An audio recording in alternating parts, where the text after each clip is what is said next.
여러분 반갑습니다. 누가복음 말씀 묵상 시간입니다. 드디어 예수님께서 예루살렘으로 입성하십니다. 제자들과 많은 무리들이 너무 기뻐서 예수님 앞에 겉옷을 벗어드리며 예수님을 찬양하고 있습니다. 왕으로 임재하심 앞에 엎드리며 경배하며 찬양을 드린 것입니다. 여러분, 우리는 지금까지 누가복음을 쭉 살펴왔습니다. 이 누가복음은 크게 세 단락으로 본문은 그렇게 이루어졌다 해도 과언이 아닙니다. 갈릴리 사역, 그리고 갈릴리로부터 예루살렘으로 올라가는 여행 단락, 그리고 예루살렘 사역입니다. 1장 1절에서 4장 13절까지는 공생의 이전에 예수님의 태어나심과 또 그가 세례를 받으시고 또 광야에서 사단에게 시험 받는 장면이 1장 1절에서 4장 13절까지 이루어졌습니다. 4장 14절에서 9장 50절까지는 갈릴리에서의 사역입니다. 많은 이적을 일으키시고 또 말씀을 전하셨습니다. 그리고 9장 51절부터 어제 말씀이죠. 19장 27절까지는 이걸 소위 여행 단락이라고 합니다.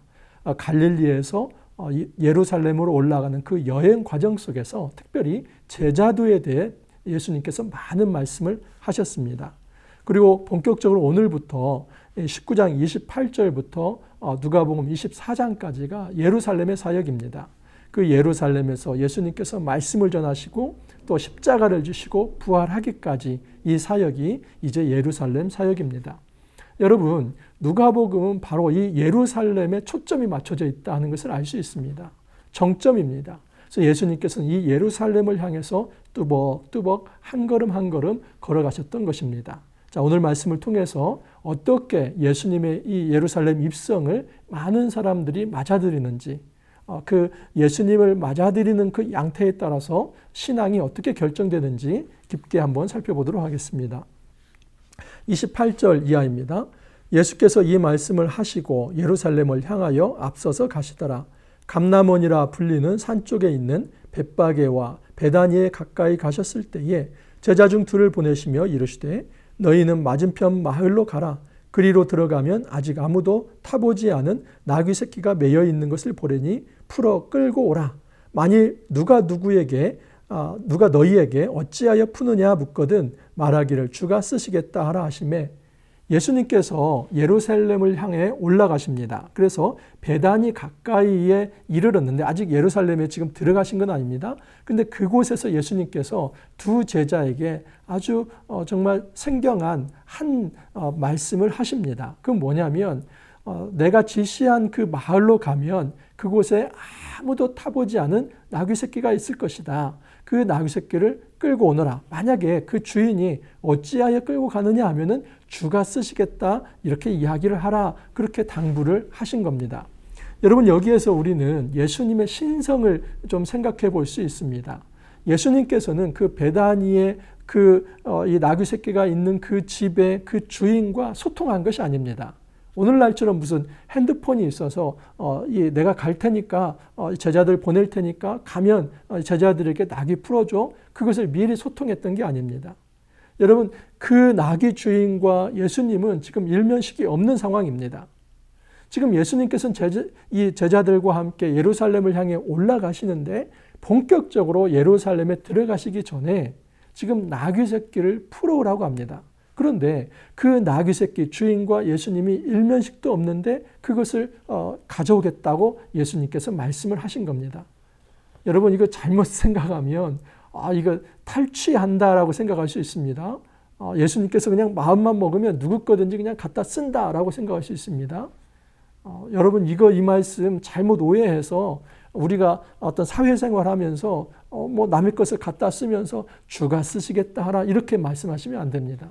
예를 들어서 버스를 탔습니다. 근데 버스비를 내야죠. 근데 운전사가 왜 버스비 안 냅니까? 그러면 주가 쓰시겠다 하라. 여러분, 이렇게 하면 몰매 맞습니다. 지금 우리는 주님이 아닙니다. 그래서 이 말씀을 내가 주인이 되어서 이 말씀을 이 땅에서 적용하면 안 됩니다. 남의 것을 함부로 갖다 쓰면서 주가 쓰시겠다 하라 이렇게 적용하면 굉장히 잘못된 적용입니다. 이 말씀은 주님만이 할 수 있습니다. 지금 예수님께서는 이 이야기를 할 때에 일면식도 없는 사람이 또 예수님께서 직접 가보지도 않은 곳에 그 나귀가 있을 것을 다 아시고 그리고 그 주인이 뭐라고 말할 것까지도 제자들이 가르쳐주고 그랬을 때 제자들이 또 무슨 얘기를 해야 할 것까지도 가르쳐 주시는 것. 이것은 지금 예수님께서 모든 것을 훤히 알고 계시다는 것을 알 수 있습니다. 여러분, 예수님은 신성을 가지신 하나님이십니다. 우리 이거 잊으면 안 됩니다. 예수님은 완전한 하나님이시고 완전한 인간이십니다. 이 말은 역으로 말한다면 예수님께서 예루살렘에 올라가셨을 때 예수님께서 완전한 하나님이시기 때문에 고난받을 때에 예수님께서 싹 쓸어버릴 수도 있는 그 능력과 힘이 있었다는 것입니다. 다시 말해서 예수님께서 예루살렘에서 십자가를 지실 때 능력이 없어서 무능력해서 이제 어떤 압제에 의해 죽는 그게 아니라는 겁니다. 여러분, 예수님은 힘이 없어서 죽으신 거 아니라 하나님의 말씀에 순종의 본을 보이기 위해서 예수님께서는 그 십자가의 길을 걸어가셨습니다. 첫사람 아담은 불순종함으로 타락해서 많은 사람들에게 죽음을 가져오지 않았습니까? 근데 마지막 아담인 예수님은 하나님 앞에 온전한 순종을 통해서 이 땅에 생명을 가져다 주십니다. 바로 그 순종의 자리에 이르러야 하기 때문에 하나님이면서도 하늘의 권세와 하늘의 능력을 쓰지 않았습니다. 여러분, 그러나 예수님이 이것을 쓰지 않았을 뿐이지 예수님에게 능력이 없는 게 아닙니다. 바로 지금 이 어린 나귀 새끼를 끌어오는 이 장면을 볼 때 예수님께서는 사람이 알지 못하는 모든 것을 꿰뚫어 보시는 눈이 있었고 또 이 미래의 일을 예견할 수 있는 능력이 그 안에 있었습니다. 이것은 분명히 예수님이 신성을 가졌다 하는 것을 알 수 있습니다. 자, 또 하나 중요한 게 있습니다. 주가 쓰시겠다 하라. 누가요? 지금 제자가 쓰겠다? 이거 아닙니다. 주가, 퀴리오스. 그 당시에 많은 사람들은 로마의 황제를 주라고 그랬습니다. 주님, 퀴리오스. 근데 예수님께서 선포합니다. 로마의 황제가 주가 아니라 그 황제를 숭배할 게 아니라 내가 진짜 그 로마의 황제보다도 더 큰 왕으로 이 땅에 온 진정한 주다. 그 주권을 선포한 겁니다. 그리고 그 주권을 선포할 때 나귀 주인은 그것을 영광스럽게 생각했기 때문에 그것을 헌납을 한 것입니다. 여러분, 예수님께서 힘으로 억압적으로 착취하고 탈취하는 것이 아니라 주권을 선포하고 그 나귀 주인은 그 주권을 인정하면서 자기의 헌신을 그 헌물로 드러냈던 것입니다. 실제로 이 말씀대로 제자들이 가서 이제 나귀를 가져옵니다. 자, 그러면 또 한 가지 생각할 게 있습니다. 왜 이 나귀 새끼인가? 여러분, 그 당시에 로마의 장군들이나 또 뭐 황제 이런 사람들이 전쟁에서 돌아올 때는 큰 아주 웅장한 큰 말을 탔습니다. 뭐 백마를 탄다든지 그리고 말을 타면 그 뒤에 포로들을 뭐 쇠사슬로 묶어서 질질 끌고 왔습니다. 그 개선문을 통과하면서 많은 사람들이 박수를 쳐주면서 우리 황제 대단하다, 뭐 어떤 장군 대단하다 그렇게 칭송을 했습니다. 이런 행로입니다. 예수님은 로마 황제 정도가 아니라 온 우주의 하나님이시고 그리고 온 만물의 진정한 주권을 가지신 왕입니다. 그런데 이 높으신 왕이 여러분 작은 나귀 새끼 한 마리를 탑니다. 너무 이게 모양새가 나오지 않지 않습니까? 뭐 이게 좀 크게 웅장하게 권세 있게 뭐 튼튼한 말 좀 타고 뒤에 뭐 군사들 끌고 뭐 이렇게 좀 위용이 당당하게 나오면 좋을 텐데 나귀 새끼 뭔가 좀 초라해 보입니다. 왜 그럴까요? 여러분, 이것은 성경을 이루시기 위해서입니다. 스가랴 9장 9절에서 10절 제가 한번 읽어드립니다. 시온에 따라 크게 기뻐할지어다. 예루살렘에 따라 즐거이 부를지어다. 보라, 내 왕이 내게 임하시나니 그는 공의로우시며 구원을 베푸시며 겸손하여서 나귀를 타시나니 나귀의 작은 것 곧 나귀 새끼니라. 여러분, 스가랴 9장 9절에 보면은 왕이 임하시는데 그 왕이 겸손하여서 나귀를 탄다고 합니다. 그러니까 지금 이 스가랴 9장에 나와 있는 이 왕은 겸손의 왕입니다. 이게 메시아 구절입니다. 앞으로 메시아가 올 텐데 그 메시아는 군림하고 통치하고 그리고 억압하고 착취하고 많은 사람을 괴롭히는 그런 왕이 아니라 겸손하게 섬기는 왕이다. 그리고 그 겸손의 왕이 그 땅에 평화를 가져올 거라고 얘기를 합니다. 10절을 보면 내가 에브라임의 병거와 예루살렘의 말을 끊겠고 전쟁하는 활도 끊으리니 그가 이방 사람에게 평화를 전할 것이요 그의 통치는 바다에서 바다까지 이르고 유브라데 강에서 땅끝까지 이르리라. 많은 경우에 평화를 전쟁이 없는 상태라고 합니다. 근데 중요한 것은 이 전쟁이 없는 상태를 잠시 휴전 상태, 이 정도를 평화로 생각합니다. 그 팔레스타인에서 너무나 전쟁이 많았기 때문에 인사가 샬롬이었습니다. 전쟁이 잠시 없는 상태. 그런데 스가랴 9장 10절에서 말하는 에브라임의 병거와 예루살렘의 말을 끊겠다. 이 얘기는 다시 이 어떤 전쟁을 위한 무기가 없어도 된다는 겁니다. 고대의 전쟁에 있어서 말은 얼마나 훌륭한 그런 전투의 수단이지 않습니까? 그 병거를 메고 달리고 기마병들 다 말을 탔습니다. 근데 말을 끊어버리겠다는 것은 완전한 승리가 있었기 때문에 그 땅에 평화가 임했고 다시는 전쟁이 없는 그 평화의 상태이기 때문에 더 이상 전쟁 무기가 필요 없다는 겁니다. 그래서 나귀 새끼를 타는 겁니다. 여러분 이렇게 이해를 하셔야만 합니다. 이 나귀 새끼를 탄다는 것이 결코 초라한 모습으로 들어오는 게 아니라 완전한 전쟁을 끝낸 상태에서 온전한 승리 속에서 세상에 평화를 가져올 진정한 겸손의 왕, 또 섬김의 왕, 평화를 가져올 왕, 그것을 상징하는 것이 예수님이 나귀 새끼를 타는 겁니다. 자, 그러면 이 예수님께서 이렇게 예루살렘의 왕으로 임재하시는 겁니다. 초라한 모습이 아니라 왕으로 임재할 때 두 가지 양태가 있습니다. 하나는 예수님 앞에 경배하는 사람들이 있고 또 하나는 그것을 질시하는 이들이 있습니다. 37절 이하를 보면 이미 감람산 내리막길에 가까이 오심에 제자의 온 무리가 자기들이 본 바 모든 능한 일로 인하여 기뻐하며 큰 소리로 하나님을 찬양하여 이르되 찬송하리로다 주의 이름으로 오시는 왕이여 하늘에는 평화요 가장 높은 곳에는 영광이로다 하니 무리 중 어떤 바리새인들을 말하되 선생이여 당신의 제자들을 책망하소서 하거늘 대답하여 이르시되 내가 너희에게 말하노니 만일 이 사람들이 침묵하면 돌들이 소리 지르리라 하시니라. 두 가지 반응이 나타납니다. 하나는 제자의 온 무리가 예수님을 찬양합니다. 찬송하리로다 주의 이름으로 오시는 왕이여 하늘에는 평화요 가장 높은 곳에는 영광이로다. 어디서 많이 들어본 찬양이지 않습니까?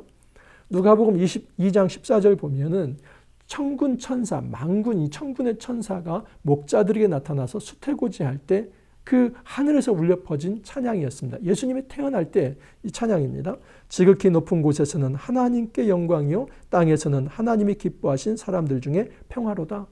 예수님이 태어날 때 하나님께는 영광이요 이 땅에는 평화로다. 하늘의 영광이 땅에 임할 때 땅에는 온전한 평화가 있다는 겁니다. 예수님이 겸손의 왕이 되어서 나귀를 탄 것은 이 땅에 평화를 가져오는 진정한 왕이다 하는 것을 드러내 보인 것입니다. 이 찬양을 하면서 많은 이들이 예수님을 높였습니다.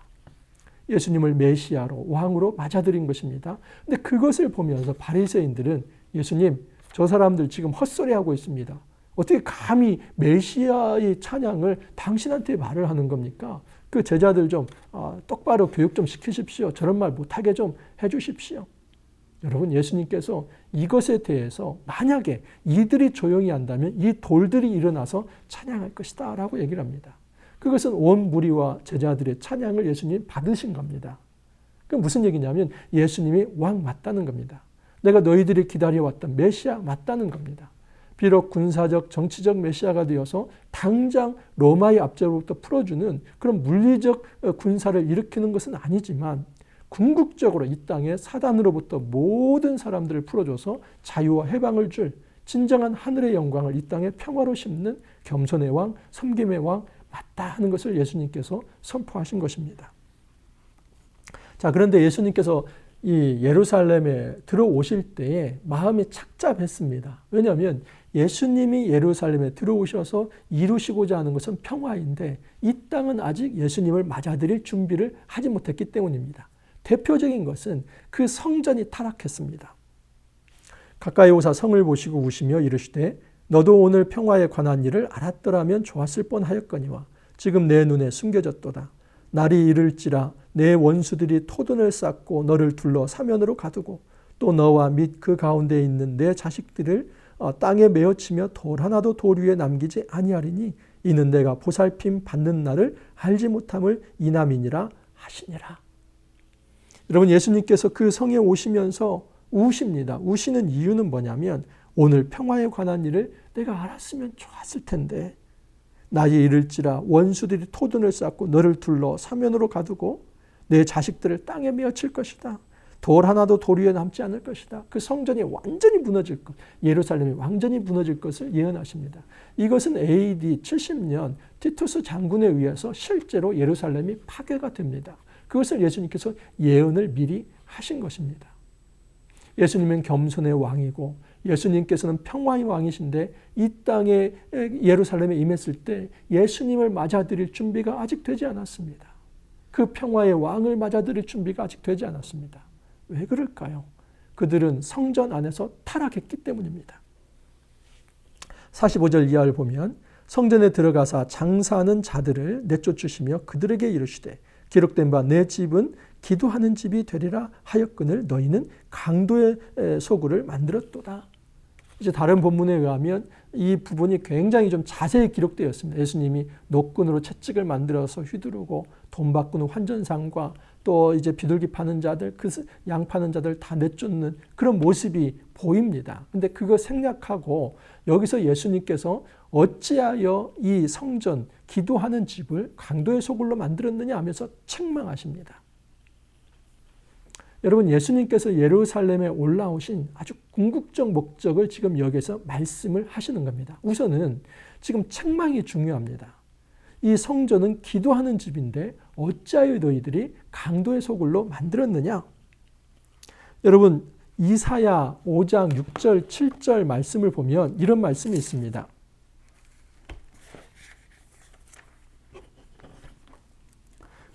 이사야 56장 7절 말씀입니다. 내가 곧 그들을 나의 성산으로 인도하여 기도하는 내 집에서 그들을 기쁘게 할 것이며 그들의 번제와 희생을 나의 제단에서 기꺼이 받게 되리니 이는 내 집은 만민이 기도하는 집이라 일컬음이 될 것임이라. 여러분, 이사야에서도 말씀하는 것은 뭐냐면 궁극적 이 메시아가 오셔서 하나님 나라를 회복하시는 장면인데 그때가 되면은 그 성산, 예루살렘이죠. 예루살렘의 성전이 세워질 것인데 다시 회복될 것인데 무너진 성전이 복구가 될 건데 그곳은 기도하는 집이 될 것이다.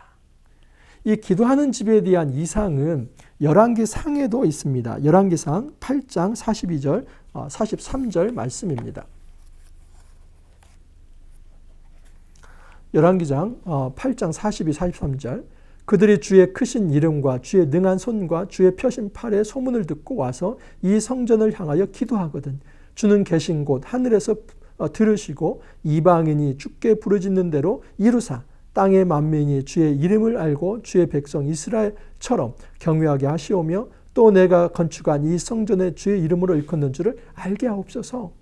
여러분, 이것은 솔로몬이 성전을 건축하고 완공하고 하나님 앞에 드리는 기도 제목인데 어떤 사람이 오더라도 이곳에서 기도한다면 하나님께서 그 기도에 응답해 주십시오 하는 겁니다. 그러니까 성전은 기본적으로 하나님을 만나는 곳이고 죄를 용서받는 곳이며 하나님 앞에 기도하는 곳입니다. 하나님 앞에서 자기 이름을 자랑하거나 하나님 앞에서 부정한 일을 하거나 또는 부정한 이익을 꾀하는 그런 무대가 아니라 철저히 하나님 앞에 무릎을 꿇고 하나님 앞에 기도하는 자리가 성전입니다. 근데 그 성전에서 환전상들과 또 양 팔고 비둘기 파는 자들이 완전히 그 성전을 어떤 자기 이익의 수단과 또 탐욕의 무대로 만들어버렸습니다. 그래서 예수님께서 이것을 강도의 소굴이라고 말씀을 합니다. 이 강도의 소굴에 대해서 예레미야 7장 11절에서 이렇게 말씀을 합니다. 내 이름으로 일컬음을 받는 이 집이 너희 눈에는 도둑의 소굴로 보이느냐? 보라, 나 곧 내가 그것을 보았노라 여호와의 말씀이니라. 실제로 여러분 예레미야 예언처럼 지금 경고하고 심판하시는데 너희들이 망하는 이유, 이 예루살렘에 패망하는 이유는 바로 이 성전을 도둑의 소굴로 만들었기 때문이다 하는 겁니다. 그래서 예수님께서 이 땅에 오신 궁극적 목적은 뭐냐면 잘못된 성전을 헐어버리시고 새로운 성전을 일으키는 겁니다. 근데 그것은 건물의 성전이 아니라 요한복음 2장 19절에서 21절 말씀에 의하면 너희가 이 성전을 헐라 그러면 내가 사흘 만에 일으키라. 근데 그 성전은 자기 육체를 두고 하셨다 하는 것을 말씀합니다. 그것이 부활 후에 제자들이 깨달은 진리입니다. 여러분, 예수님은 십자가를 지시고 부활하시는데 그 사건 자체가 이 땅에 옛날에 구약의 옛 성전을 허물어 버리시고 이제는 새로운 성전, 이 새 언약의 새 성전을 일으키는 것. 그 성전을 통해서 하나님을 만나고 하나님 앞에 기도하고 또 하늘의 은혜를 체험하는 것입니다. 이러므로 우리는 예루살렘의 성전에 가서 그곳에서 예배해야만 하나님을 만나는 것이 아니라 참 성전이신 예수님을 통해서 하나님을 만나는 겁니다. 여러분, 이처럼 예루살렘에 입성하신 것은 놀라운 구원의 의미를 가지고 있습니다. 새로운 성전, 하나님 나라를 도래케 하는 예수님의 귀한 구원사적 역사가 일어납니다. 근데 그때 지도자들은 예수님을 죽이려고 합니다. 예수께서 날마다 성전에서 가르치시니 대제사장들과 서기관들과 백성의 지도자들이 그를 죽이려고 꾀하되 백성이 다 그에게 귀를 기울여 들으므로 어찌할 방도를 찾지 못하였더라. 바리새인들은 예수님께서 예루살렘에 입성할 때 그 제자들과 무리들이 예수님을 찬양할 때 꾸짖었습니다. 그리고 여기 성전의 지도자들과 바리새인도 많이 끼어 있을 겁니다. 그 지도자들은 어떻게 하면 저 예수를 죽일까 궁리를 합니다. 여러분, 어제 말씀에서 문화 비유 말씀을 드렸죠. 어떤 귀인이 왕권을 받으러 먼 나라에 갔을 때 그 밑에 있는 백성 일부가 그 왕을 인정하지 않기 위해서 또 다른 사절단을 보낸 그 사건을 어제 말씀을 드리지 않았습니까? 여러분, 바로 이런 것처럼 예수님이 왕으로 오셨지만 그 왕으로 받아들이지 않는 자들은 오히려 예수님을 죽이려고 하고 있습니다. 이게 바로 하극상이와 반역입니다. 하나님 나라 왕이 오셨는데 여전히 자기의 기득권과 자기의 탐욕과 그 성전에 대한 주권을 포기하지 않으려고 하는 겁니다. 성전의 주인이 누구입니까? 예수님인데 여전히 자기가 왕 노릇하려는 것. 그래서 예수님은 그 체제를 완전히 깨뜨려 버리시는 것입니다. 예수님께서 얼마 전 그러셨죠. 여러분, 어린아기가 예수님께 나오는 것을 막지 말라고 합니다. 어떤 제자들은 그걸 꾸짖었습니다. 바로 어린아이가 누구입니까? 예수님이 입성할 때에 겸손하게 자기의 겉옷을 내놓는 자들이 그들이 바로 어린아이지 않습니까? 이 겉옷은 그 당시에 생명과 같은 겁니다. 그래서 비를 지더라도 여러분, 이 겉옷은 해가 지기 전에 돌려줘야만 합니다. 왜냐하면 그거 없으면 그 사람 죽기 때문입니다.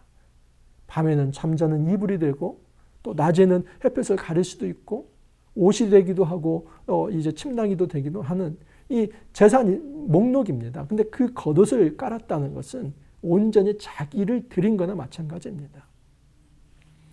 예루살렘에 예수님이 입성할 때 두 가지 반응이 나타납니다. 하나는 어린아이처럼 그 순전한 마음으로 예수님을 사랑하는 마음으로 그 예수님 앞에 경배하는 자가 있는가 하면은 다른 어떤 이들은 꿍꿍이 속을 가지고 예수님을 죽이려 하는 이들도 있다는 것입니다.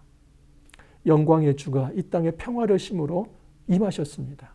예루살렘은 지금 저 이스라엘 땅만이 아니라 바로 우리가 있는 이곳도 예루살렘입니다. 이곳에 예수님께서 지금도 입성하고 계십니다. 왕으로 그 겸손하여서 나귀 새끼를 타시면서 지금도 십자가의 길로 나아가시면서 우리를 섬기러 이 땅에 오셨는데 우리가 과연 그 예수님을 왕으로 인정하며 그 앞에 찬양을 하고 있는지 한번 돌아보기를 바랍니다.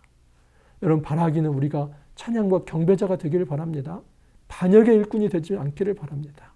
참 신앙은 예수님을 왕으로 인정하며 그분을 정말 하나님으로 인정하며 엎드리는 것입니다. 이 놀라운 축복이 우리 안에 있어서 우리의 삶이 진정한 하늘의 영광이 이 땅에 온전한 평화가 되는 그 거룩한 역사를 체험할 수 있기를 간절히 소망합니다. 함께 기도합니다. 주님, 감사합니다. 드디어 예수님께서 이제 갈릴리에서 예루살렘까지의 그 여행 여정을 마치시고 드디어 예루살렘에 입성하십니다. 예루살렘에 오르시는 딱 한 가지 이유는 섬기시기 위함이었습니다. 십자가를 통하여서 자기 목숨을 내어놓음으로써 많은 사람들에게 생명을 주시기 위함입니다. 옛 구약 성전 체제 내에서 그 예수님께서 이제는 그 모든 것을 폐하시며 이제는 자신의 몸을 통해서 새로운 성전을 지으시려 예루살렘에 올라오셨습니다. 우리가 정말 이 예수님의 거룩한 행보 앞에 거룩한 예배자가 될 수 있도록 도와주옵소서.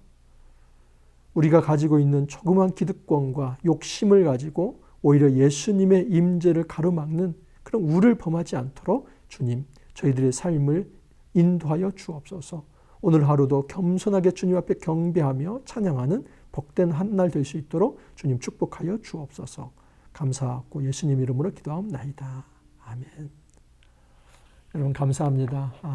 한 주 특별히 누가복음을 시작하는 그런 한 주였습니다. 저도 새롭게 다시 재개하면서 이제 적응하는 기간이기 때문에 쉽지는 않았습니다. 하지만 너무 감사합니다. 여러분 이제 한 주를 마감하고 다음 주 월요일 날 또 찾아뵙도록 하겠습니다. 정말 이 누가복음 묵상 여정 우리 끝까지 함께 할 수 있기를 간절히 소망합니다. 감사합니다.